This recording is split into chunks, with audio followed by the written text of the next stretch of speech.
आज का दिन यानी 21 अक्टूबर बहुत खास है। इतिहास के पन्नों में 21 अक्टूबर के दिन पर कई ऐतिहासिक घटनाएं दर्ज हैं, जिसमें सुभाष चंद्र बोस से जुड़ी भी एक घटना दर्ज है।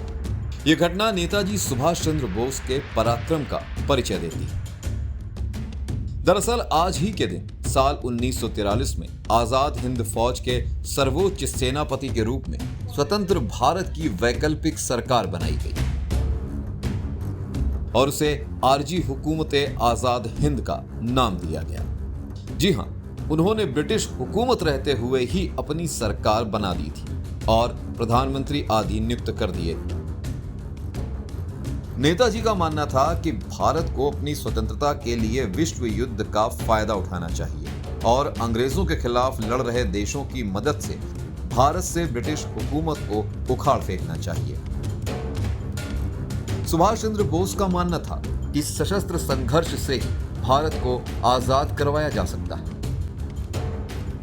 साल 1920 और 1930 के दशक में वो भारतीय राष्ट्रीय कांग्रेस के कट्टरपंथी दल के नेता रहे। 1938 से 1939 में कांग्रेस अध्यक्ष बनने की राह पर आगे बढ़ रहे थे, लेकिन वो ज्यादा दिन तक अध्यक्ष भी नहीं रहे।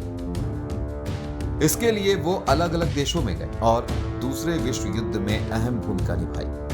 उन्होंने जापान में आजाद हिंद फौज का पुनर्गठन कर जापान के साथ अस्थायी सरकार की स्थापना की। साल 1943 में ही 21 अक्टूबर यानी आज ही के दिन आजाद हिंद सरकार का गठन सिंगापुर के कैथे सिनेमा हॉल में नेताजी सुभाष चंद्र बोस ने किया था। खास बात यह है कि अस्थायी सरकार को Germany, Japan, Philippines, Korea, Italy, Manchukuo और आयरलैंड समेत 11 देशों ने मान्यता भी दी थी। सरकार ने कई देशों में अपने दूतावास भी खोले थे।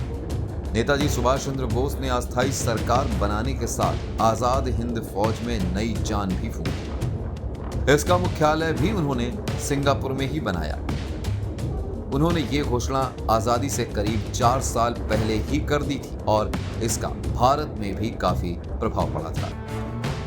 आज नेताजी ने बनाई थी भारत की आजाद सरकार। सिंगापुर में नेताजी बने थे प्रधानमंत्री। इतिहास के पन्नों में दर्ज है आज की तारीख